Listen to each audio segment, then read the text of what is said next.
If this world is ruled by demons and monsters, we may as well give up right now.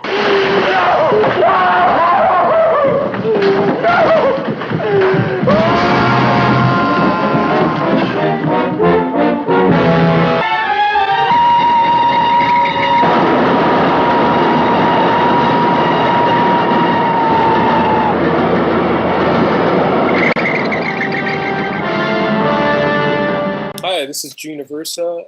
I am the co-host of Talk on Monsters on Waffle Press. We're returning this week with two movies, one classic, one old, as usual.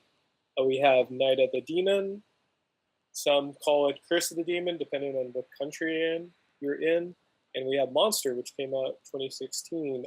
Diego, my co-host, is not here with me this week. Couldn't make it, but I have a good friend of mine, Anthony Pearce, the production designer on many films. We've worked together on a few movies, and also a set decorator. Anthony, you worked on some monster movies before, Atlantic Rim, Resurrection, which came out last year. Correct. And we worked on Geo-Disaster together as well, and I think kind of Jurassic Galaxy. Yeah. Geo-Disaster needed more monsters. Yeah, right? Yeah, no experience. It's funny. We worked on Geo-Disaster, but I think I met you on Jurassic Galaxy, so yeah. Yeah. Yeah, definitely. But yeah, no, it's cool having you on this week. You're a big monster fan yourself. I am. And Anthony, can you tell us a little about some of the creatures you've designed or films you worked on? Sure. Initially I was a storyboard artist, conceptual artist, coming out of comic books, and so I started designing some stuff. I wound up designing some of the killing machines and such for Saw 2 and 3. I was in there to do boards and conceptuals on some of those, and created a couple of potential murders in there. But monster-wise, I've done a whole lot. It's something that I really enjoy. Working, in prosthetics and casting and stuff when I get to. Sometimes it's just to the drawing table, sketching out designs for other people to get the gooey fun to do. But I always like getting out there and getting my hands dirty on blood work and such. Like playing with body parts and everything. Of course.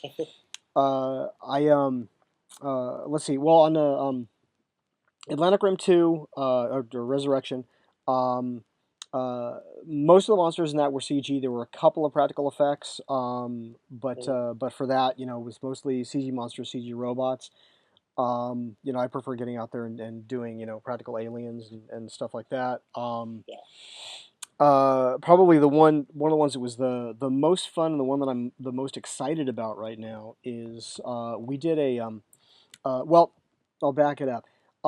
I did a horror film called Clown Town with Andrew Cash and John Skip as dual directors on that, and that was a really fun project. And so they recommended me to come on to Tales of Halloween, which of course now has some notorious monsters in it, including Sweet Tooth, which is one of the segments that I production designed. I did five of the segments in it, and Sweet Tooth was it's the first segment of the film. It's one of the last ones that we shot, but that. I was working with the director Dave Parker on that, who's a terrific guy and a really talented director, and it was so great when we were talking about one of the shots that we wanted with the creature, and he turned to me and he says, "I want that Exorcist 3 shot," and that happens to be my all-time favorite film.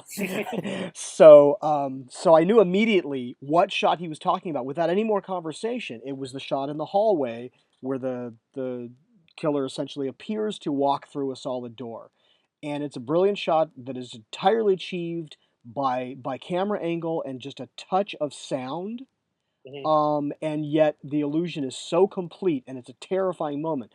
So he wanted that for Sweet Tooth, and ultimately we got it through the window from the kitchen to the living room, and got essentially the same sort of a feel for that shot.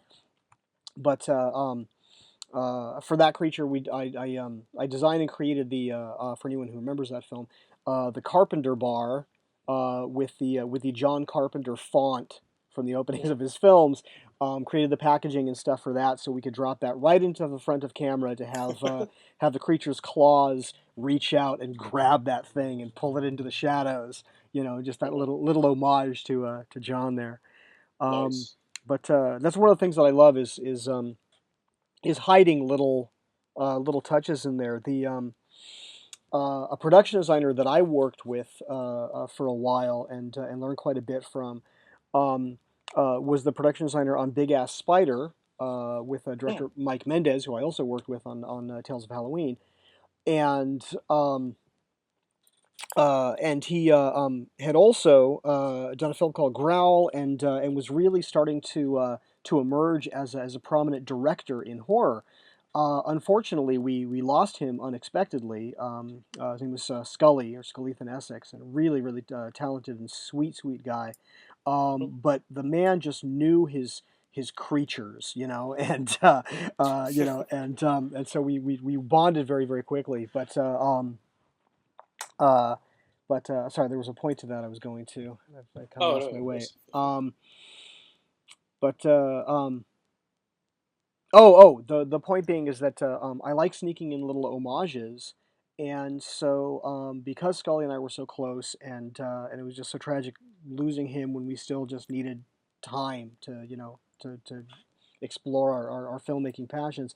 Um, I have incorporated homages to him in pretty much definitely every horror film I've done since, Yeah. but almost all of them. And in fact, in Tales of Halloween, the homage is gigantic because in the segment "This Means War," um, about the two battling neighbors with their front yard Halloween displays, one of those displays contains a massive hanging skull, and below that, all the decoration are the props that I had created for the film that he passed while we were prepping. So it was the first time that all of those voodoo zombie props got to make an appearance on film. They've showed up at other stuff since, but on that one, I'm like, Scully didn't get to be here, and he had worked with so many of the people on Tales of Halloween. So it Mhm. was kind of a big appreciation for everybody who was involved. Um, but Tales led into this one that I'm actually really excited about, which is called "All the Creatures Are Stirring." Just as Tales was an anthology with a lot of short stories about Halloween. All the Creatures Were Stirring is the same sort of horror anthology about Christmas, Mhm. and we've got aliens and demons and all kinds of creatures in that one. Um, Is there a Krampus as well? Um, there's not, and probably only because so many people that we know were in the midst of making Krampus movies, and there Yeah. was a Right. there was a glut of them as we started this project. Because you can imagine, it's been completed for about a year. It took about 2.5 years to do because Mhm. we were taking time out in between each anthology segment, and plus the writer director team of Dave and Rebecca McKendry from Blumhouse. Oh, uh, yeah, they do the Shockwaves yes, podcast, yes, right? they do. Yes, Yeah. Oh, and okay. yeah, so they were the writer Nice. directors on that, and we'd worked together a little bit on Tales of Halloween. Rebecca is so sweet and really helped us out on with prop donations and such for the This Means War segment. Mhm. Um, and so she reached out to me afterward and said, we have this. It's kind of funny. She reached out to me. She said, we have this horror film. We want to, talk to you about possibly production designing it. So I go into this meeting, and there are two other people there, and I knew that they were producers, and we were talking about kind of what horror films recent at that time I'd been really impressed with, Mhm. and there were two that had just really stuck with me because I was just so impressed that they had been low budget features, but that the stories were so strong. And Yeah. one of those was The Oculus, and the other was a film called Absentia. Hmm. And I kind of like gushed about Absentia because there were a lot of things about it that I really liked. I liked that There's a cop who plays really prominently, and there's not one line of cliche cop dialogue in the entire film. Hmm. They were very smart, very fresh with their script. It also happened to be shot about 4 blocks from where I used to live, so that was kind of a treat. But Yeah. if you know those creepy tunnels over in Glendale, right by the Oh, yeah. 134, yeah, right Yeah, I over know. there, yeah. So so that's where it was shot, and I was like, wow, I know that house, you know. Mm. Um, so was kind of gushing about this thing. What I didn't realize was that the two producers I was interviewing with were the producers from Absentia. Hmm. I had no idea, and That's I ironic. yeah, and it turned out to work out because we wound up, like I said, spending about 2.5 years working on this film. Uh, Dave and Rebecca did take time out in the midst of production to have their second child, Hmm. but Dave kept cranking out the scripts, and we kept prepping segments. We actually shot more segments than are in it, Okay.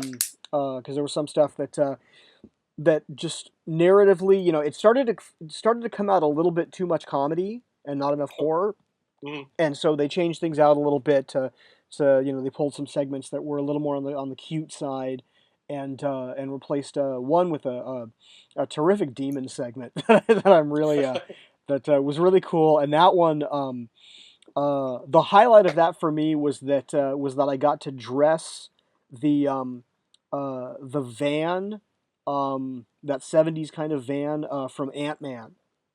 Oh, okay. Yeah, we shot with that van for that segment, and I was like, "Oh my God, it's the Ant-Man van!"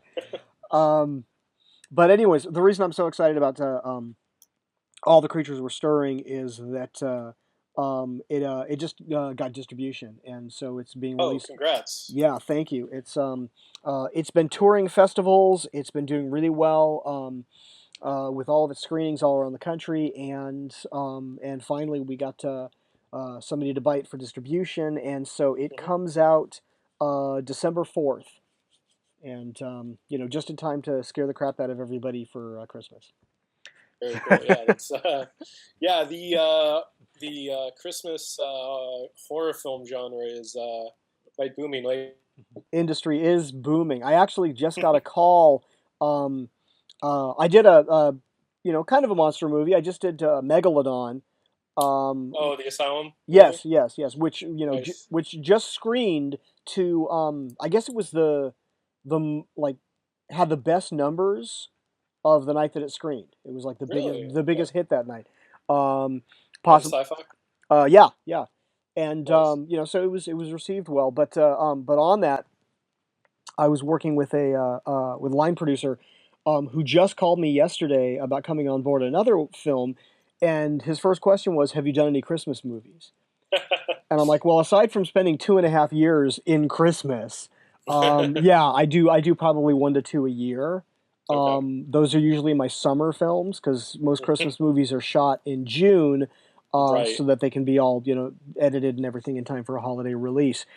Which does make it fun to find Christmas dressing.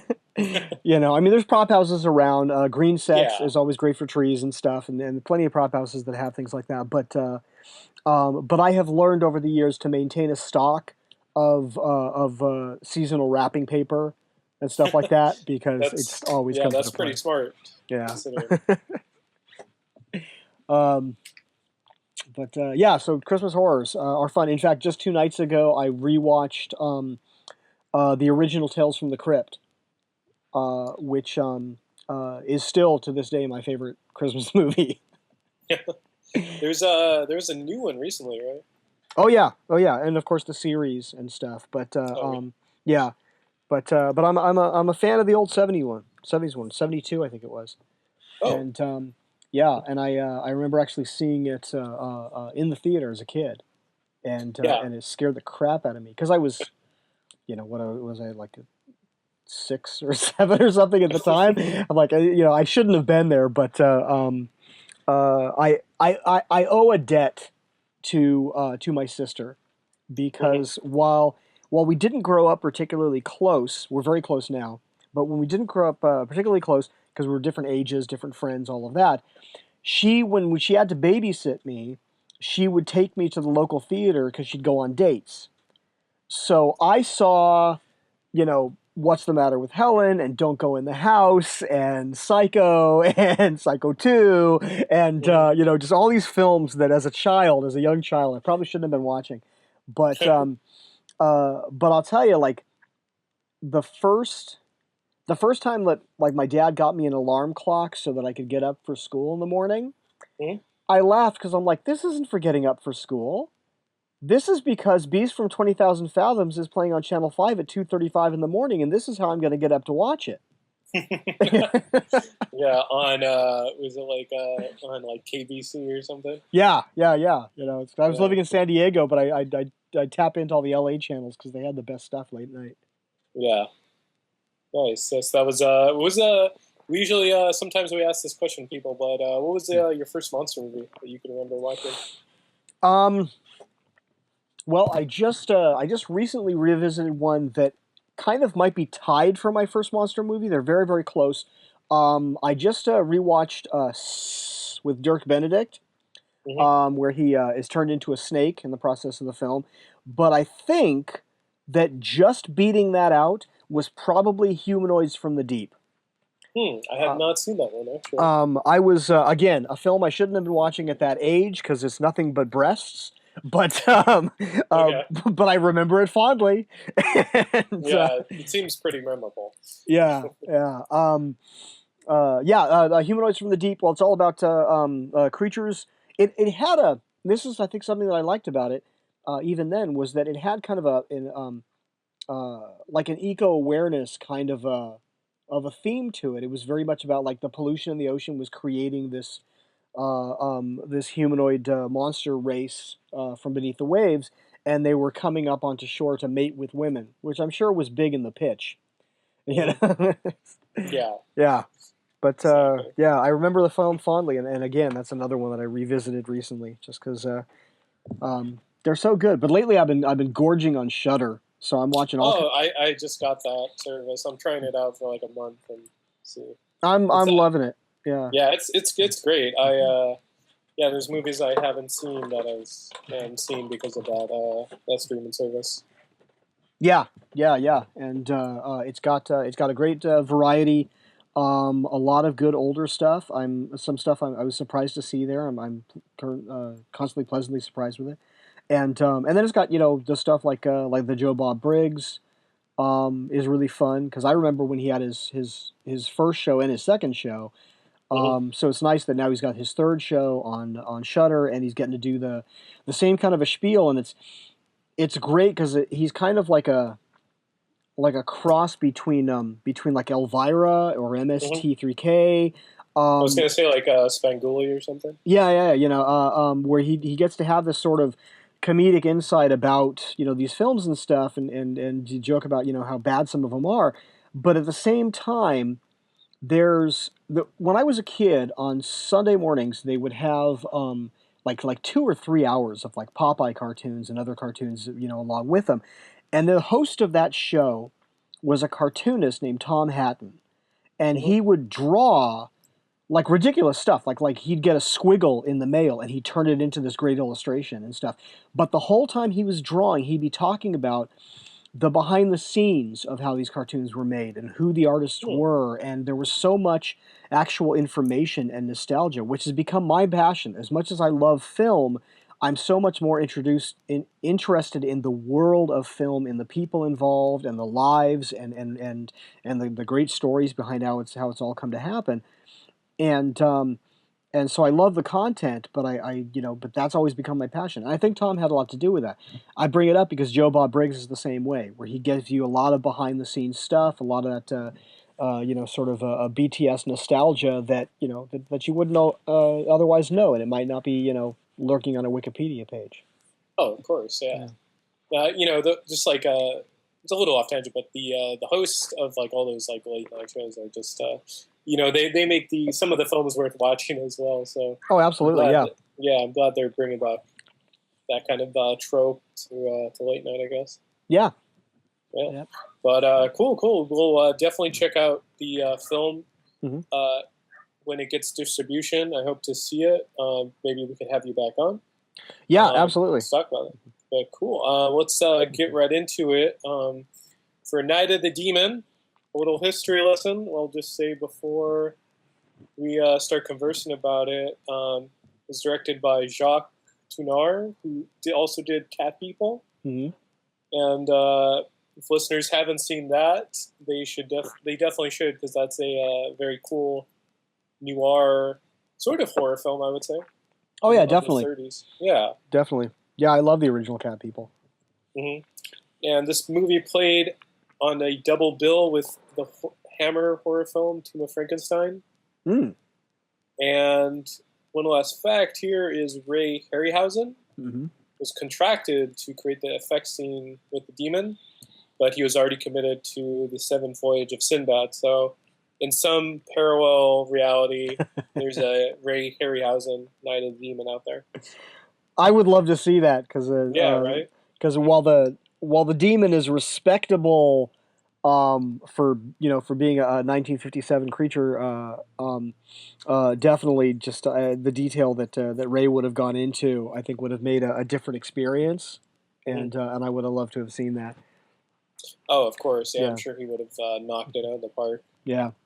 Yeah. So just getting right into it, Anthony. What are your thoughts on this film? Because I saw this for the first time. I rewatched it again for the podcast, but it was on a triple feature Halloween night at the New Beverly 3 years ago, and it played with Night of the Living Dead and Carnival of Souls. Okay.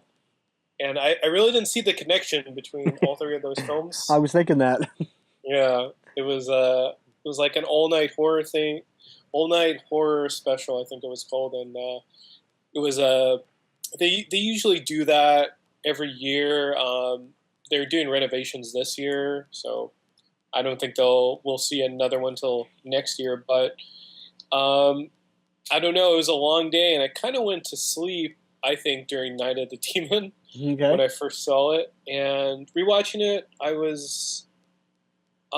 liked it better than my first watch. I don't know if it was just had a long day or what have you, but it definitely was better. I wish the monster was more in it, and this is just my opinion, but it kind of reminded me of, I don't know if you ever saw, it was probably one of the MS3K films, Monster A Go-Go. Oh, sure.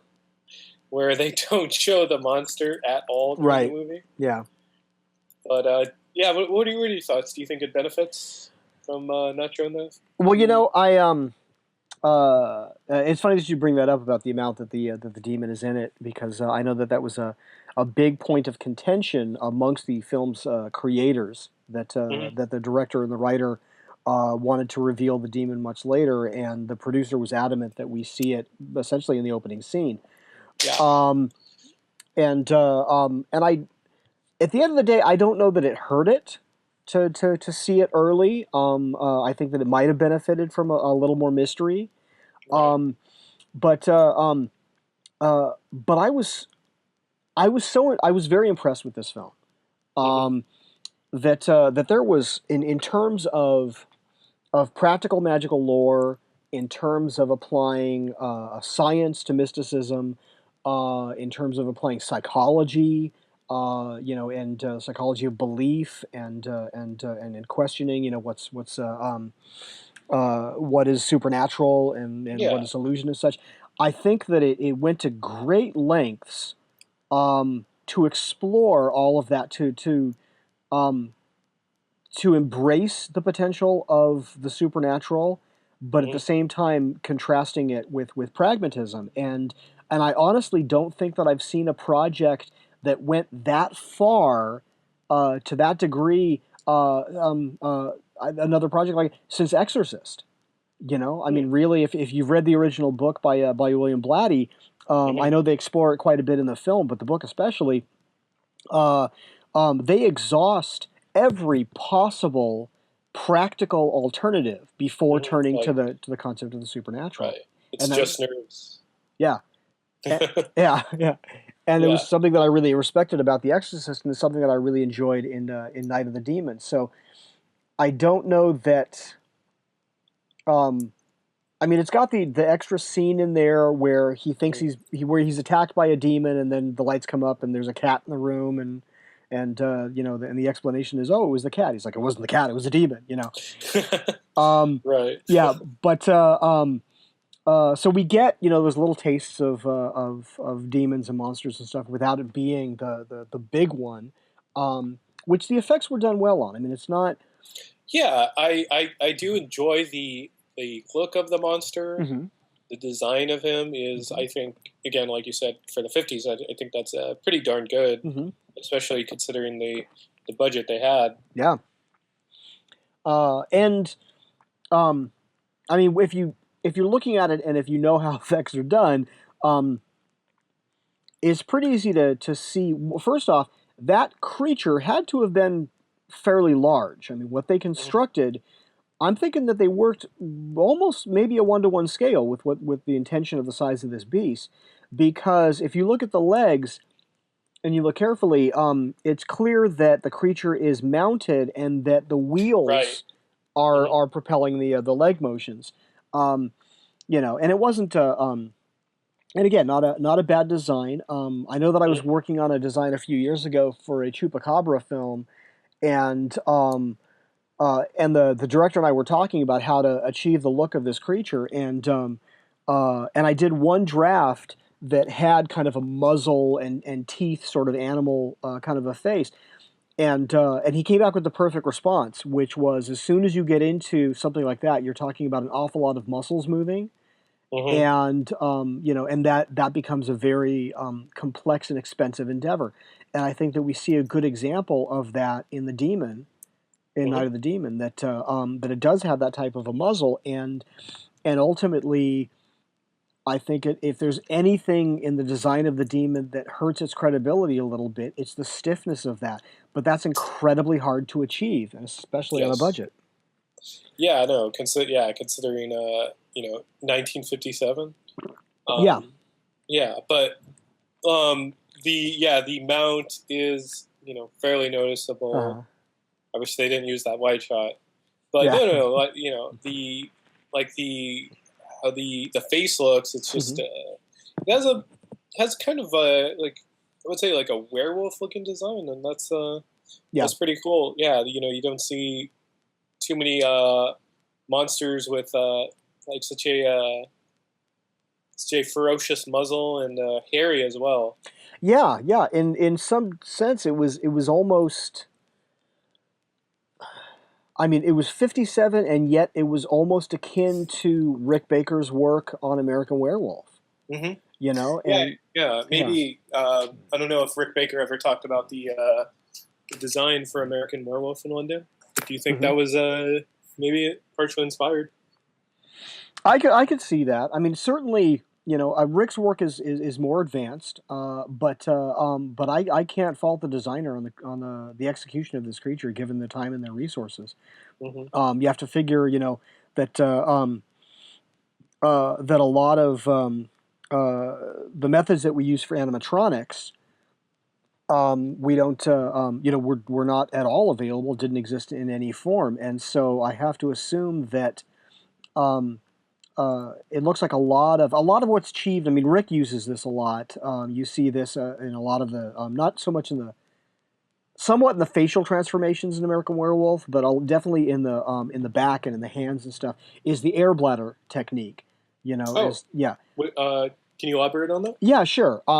For a lot of times when we're trying to get that illusion of movement under the skin, whether it's the idea that there's a creature living inside you or the idea that your body is transforming, when we create the prosthetics, underneath that skin layer, we'll do possibly like a series of air bladders. And those are essentially like tiny whoopee cushions that we're running pneumatic pressure through, so that air is expanding those bladders. We make them fairly small and place them in ways where it feels like maybe that's where the muscle lived, or maybe this is where the bone is extruding or whatever. If you just want that effect. Ideally, go ahead. An illusion of movement. Yeah, muscle movement. yeah, something below the surface. Ideally, for the best effect, you want to work with really tight edits on that, where you're not necessarily seeing the bladder expand and contract in the same shot, because when you do, you're getting the sense of what's underneath that surface. You're getting the sense of, especially you don't want to see it expand twice in the shot, because Yeah. then it's like, okay, well, that's just a thing you're pumping air into. Mhm. And that was one of the I don't want to talk about flaws in American Werewolf because it's a brilliant film, but it's also, I mean, it's got, like, Shaun of the Dead was a perfect marriage of comedy and horror. And as fantastic as American Werewolf is, I always felt that it was a little bit of an uncomfortable marriage of the two, Mhm. a little less even. So it's got its flaws, but my God, it's a classic, and there's so Oh much so yeah. much good in No, it. it still holds up. I think Yeah, absolutely, 30 years yeah. later. Um, so so my point of bringing all that up was that it looks from the face in Night of the Demon, Face of the Demon, that they were probably using some air bladders in there, or at least some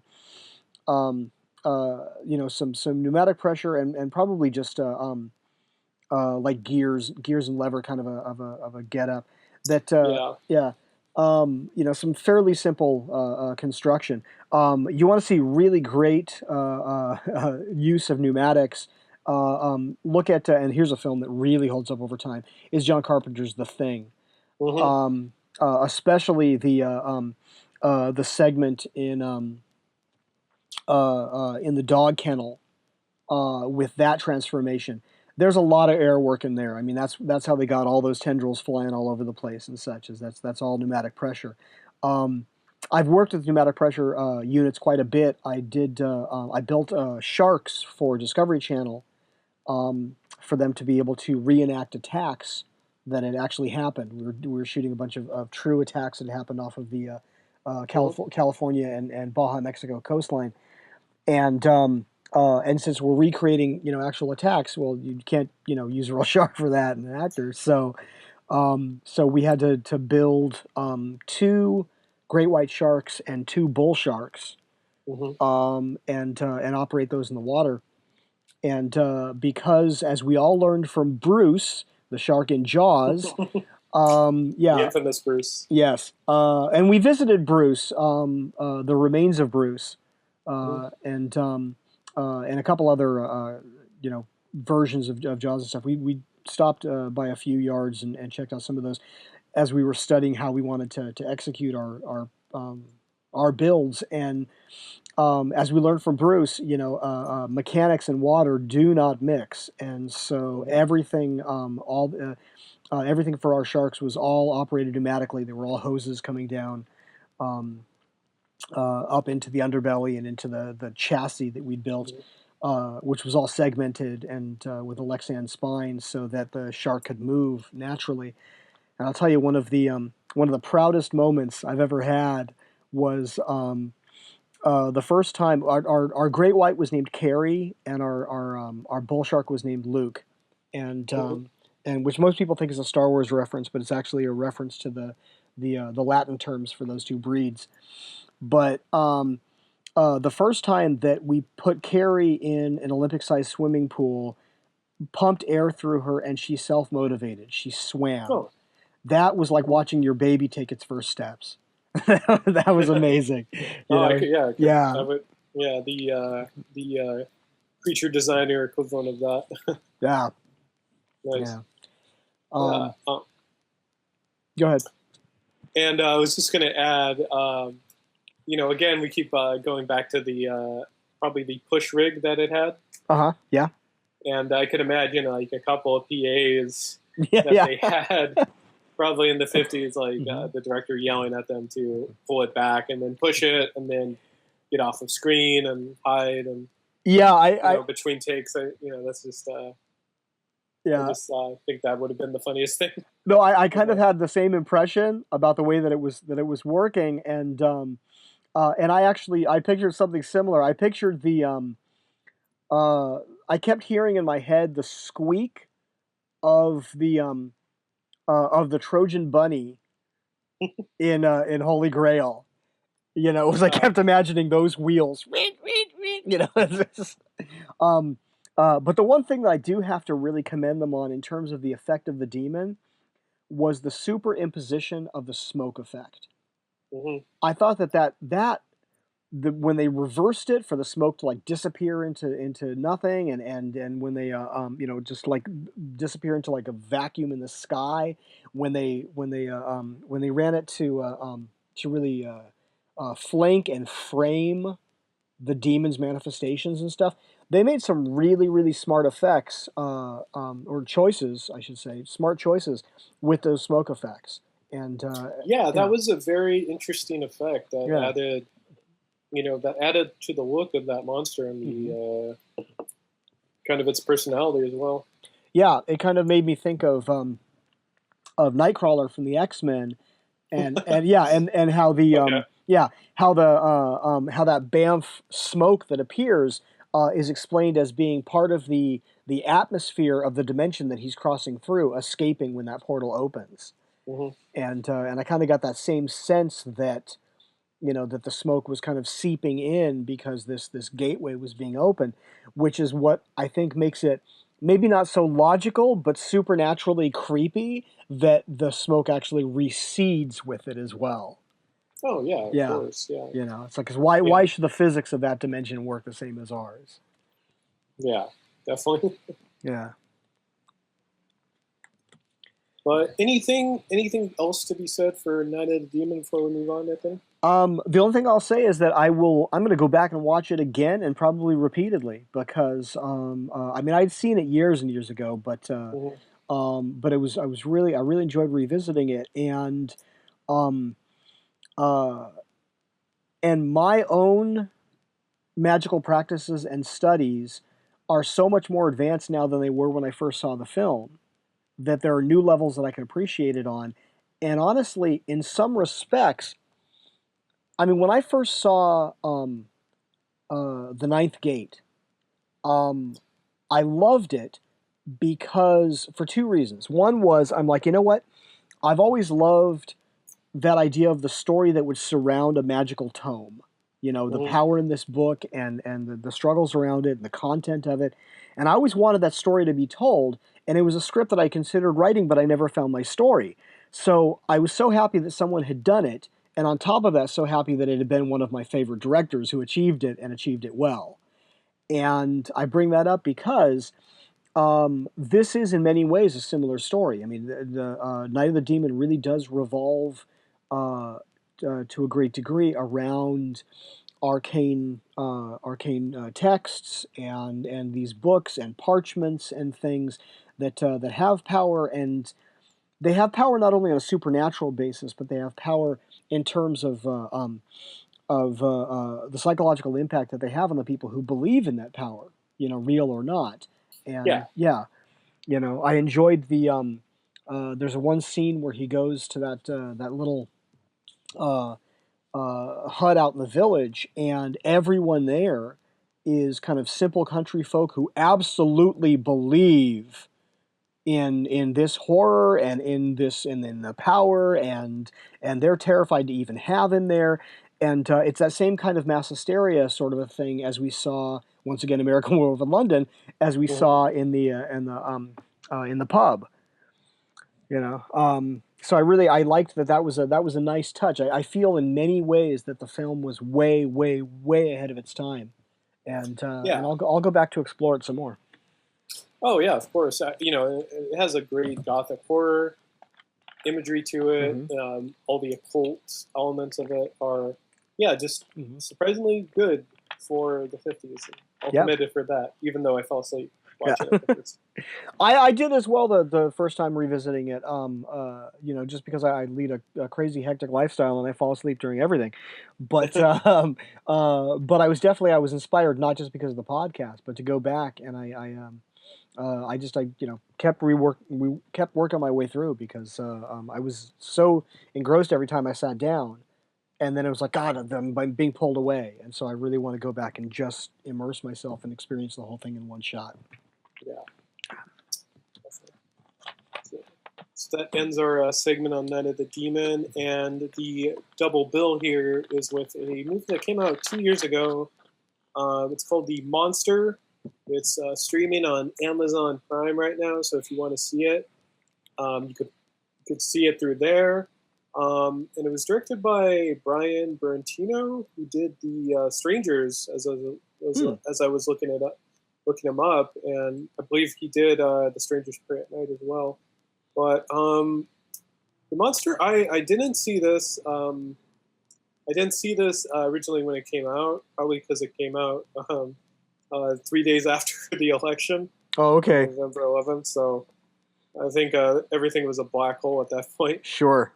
Yeah, but yeah, this was on Amazon Prime. I had this on the queue for the longest time, and I was considering it. I was considering putting this on the show, and with for your episode, I decided to, because it's I think we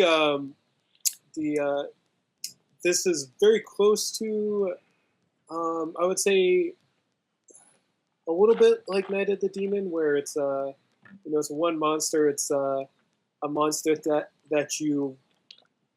they kind of tease throughout the movie. Mm-hmm. So it's a little similar, I would say. Definitely. And, no, I thought it was a good pairing. Yeah. And Anthony, the monster here, obviously this is like 60 years later, but what did you think of the design of it? I liked it. I felt like in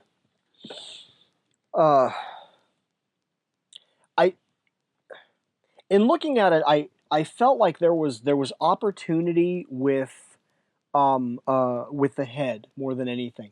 The body, it's kind of structurally it's kind of frog-like. It's kind of like sort of a what it really okay. When I'm looking at monsters like this, the first thing I'm looking at is, okay, how did they achieve that? Is this like an extra where the stunt person was walking on their back, with they were upside down, almost like the spider walk of the Exorcist re-edit. And stuff like that, where I'm looking at, okay, how did they get a person in that and still give us a form that looks monstrous, that looks alien or whatever. And in this case, I looked at this monster and I thought, God, okay, the head is so kind of almost sleek and featureless that I feel like, it just there was. It felt a little bland, like there was opportunity there to make it more menacing. And then body structure wise, I'm like, well, this is just a kind of a cheap version of in Hellboy, the what's it called, Samael. Yeah. It does.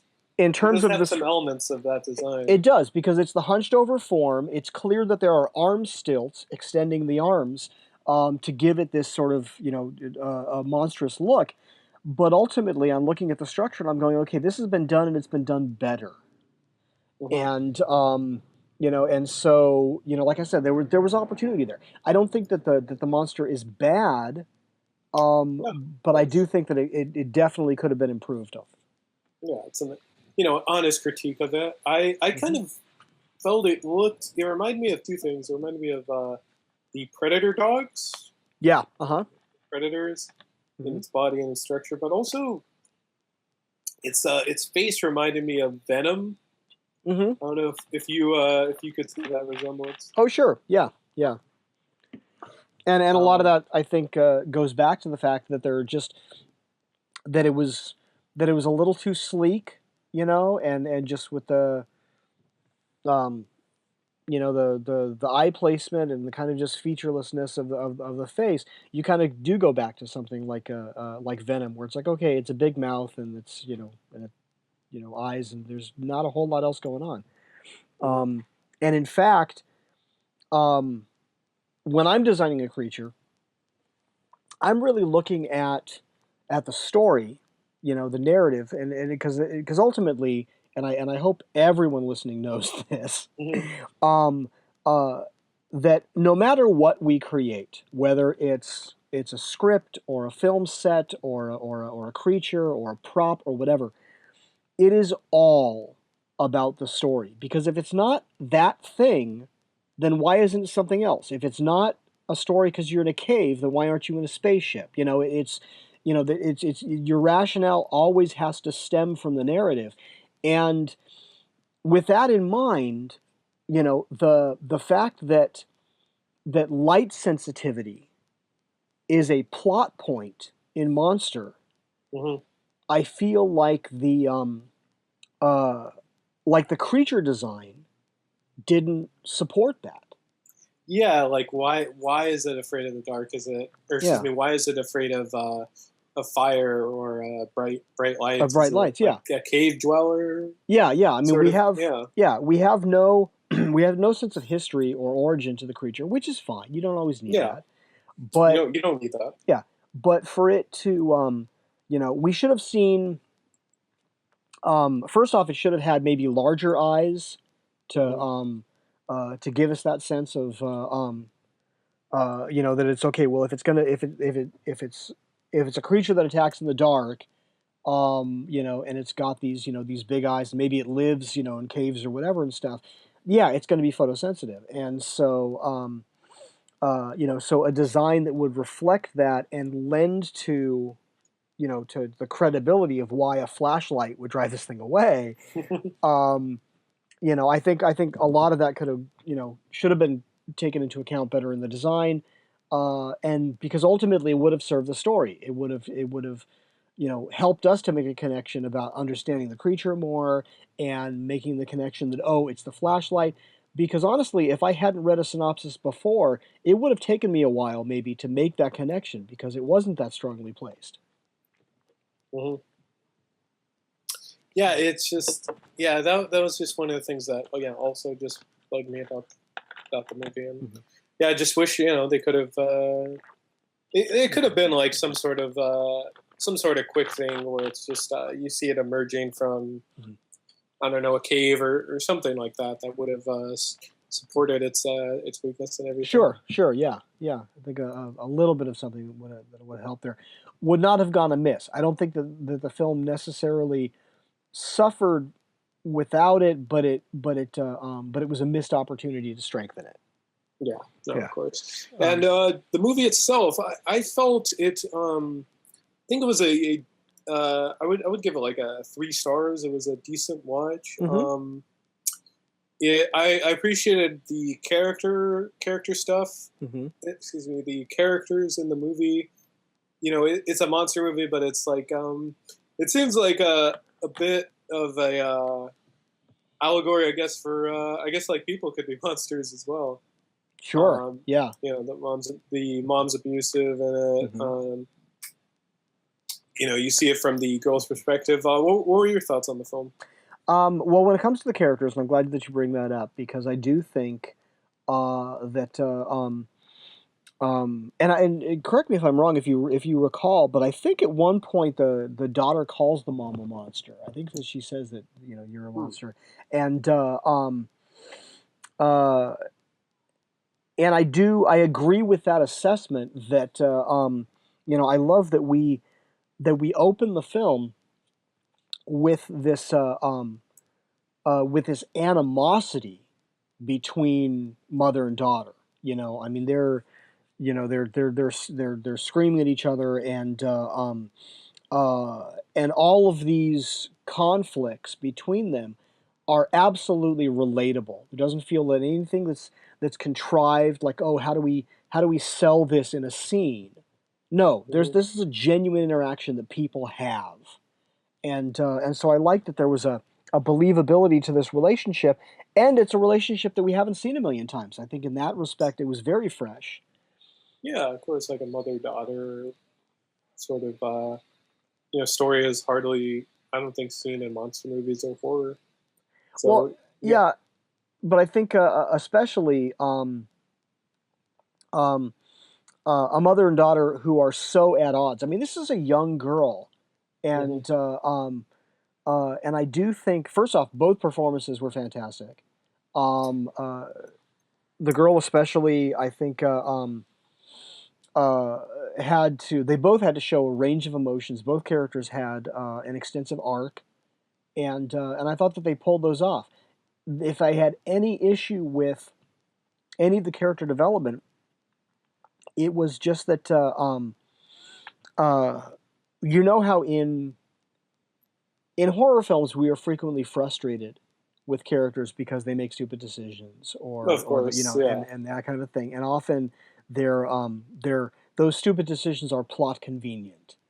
Hmm. It's just okay, how do we get them separated so the creature can kill them? Well, they'll do something stupid, you know. Yeah. um, but in this case, um, uh, it wasn't so much that they were doing stupid things, or it's that these characters were not equipped to make smart decisions.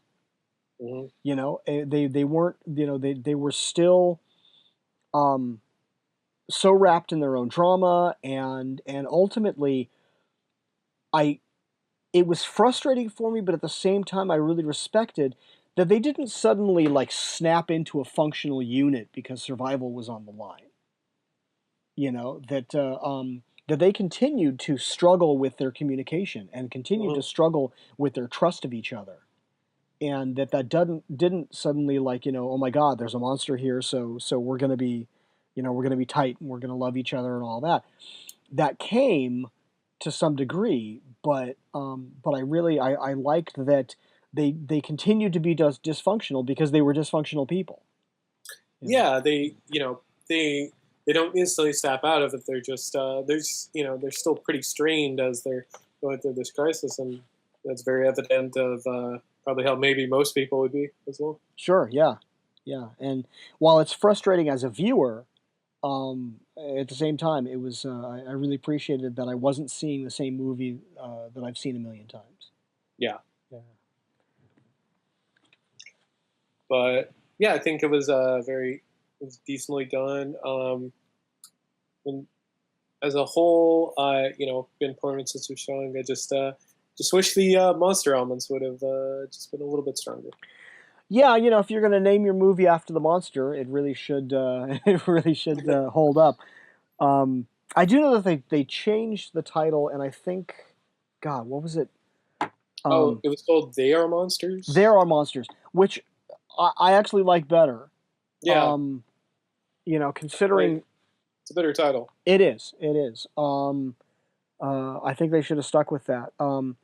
Because the monster is, I mean, that term can be applied to so much. It's to the story of Eileen Wuornos, a serial killer, and or to the alien invaders in Mexico in Monsters. I mean, it's so, it's kind of so innocuous, and it just really doesn't Yeah, help you. But there no, are it is. monsters. There's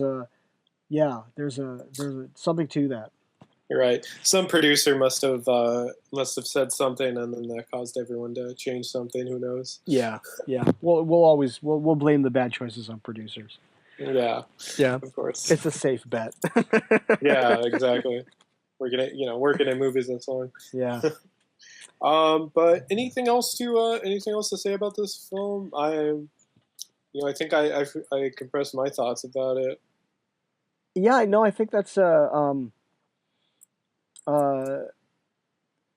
I see. I'm trying to recall now. There was some MacGuffin in it that I thought um uh, was kind of obvious and didn't necessarily work. But I can't remember what it was now. Mm. Um, but MacGuffins are notorious that way. I Yeah. mean, you kind of, the moment that you realize that that's what you're seeing, Hmm. then it becomes this, oh, that's going to come into play later and stuff. And so, yeah, Right. Very convenient. yeah. It's tough to even the best films can have uh, can struggle with having a MacGuffin. I know, and this is a little off topic, but the in A Few Good Men, which is almost a perfect script because Aaron Sorkin is brilliant. But there's the one moment in the film where I just groan because you should never see the writer's hand. You should never know that moment is happening because the writer wrote themselves into a corner and this is how they're getting out of it. And there's the moment where Tom Cruise suddenly needs his baseball bat and he goes into the closet, which is, of course, where he sees the clothes and he makes the connection that the guy hadn't packed and blah, blah, blah. And the thing is that not only was it really forced with the baseball bat, but it was unnecessary because he'd already been walking. We already knew that it was raining. He was already, if there were a million reasons to get him into that closet without the baseball bat. Right. And so it was, and so it was one of those moments where it's like, wow, your MacGuffin just really bit you in the ass. But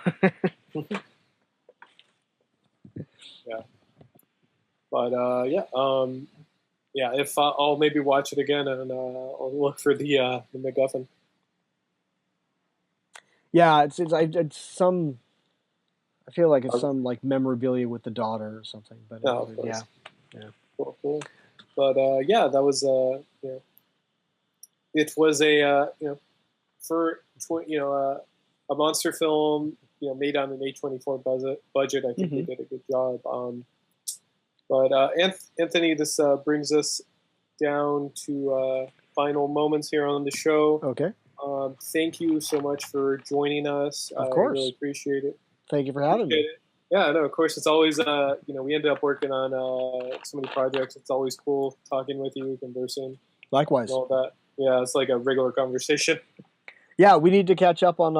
I'm sorry we didn't get to connect at Comic-Con. I know that the schedules were crazy. I was being pulled in a million directions because it's my hometown, and family and friends on top of all the Comic-Con stuff was just nuts. But definitely, yeah, we need to connect. We got comic book stuff and horror stuff and everything else to catch up on. Yeah, and that's Comic-Con for you. But Anthony, is there any place people could find you at? Do you have like a website or anything? Check out? Yeah, I mean, there are samples of my of everything from my comic book art and conceptual designs to film sets and props and stuff like that. On Gothic Graphics on the DeviantArt page for Gothic Graphics, which I should spell that because Gothic Graphics is spelled a little funky because there's meant to be apostrophes in there, which there aren't in a URL. But it is GOTHK GRAFX, and so if you just go to deviantart.com, look up Gothic Graphics, and you'll see. In fact, if you just type in Gothic Graphics, it's the first thing that comes up in Google. Nice. Yeah. Yeah. So there's all kinds of samples. Feel free to peruse. All the galleries and folders and stuff. There's a ton of stuff up there. And I'm always putting more. I'm usually about a year behind at any given time of getting material up from various projects. And some of that just has to do with NDAs. It just has to do with clearance for those films where I have to wait until they're completed or released. And some films come out within a couple of months, and some literally take like 2 to 3 years or something. So there's always new stuff going up on the page, and yeah, feel free to check it out. Definitely. I enjoy your art. I think you still owe me a Predator. I do owe you a Predator, and I'm glad that you brought that up because the box of my old Predator pages just resurfaced. And I was moving things around today, and I actually thought about, oh, cool, I have my stuff. I can go back and look at it and do a fresh Predator for you. Oh, nice. Very cool. Yeah. Yeah, just in time for the movie. Yeah, right? Mm-hmm. Awesome. So thank you for that reminder. I will definitely do up a Predator for you very soon. Definitely. And cool. And, thanks everyone for listening. This has been Waffle Press Podcast. We've been professionally unprofessional. Follow us on Twitter and like and share Facebook and check out our Patreon. There's a lot of cool rewards. This show comes up first on the Patreon page and then gets published. So definitely check that out. And thanks for listening.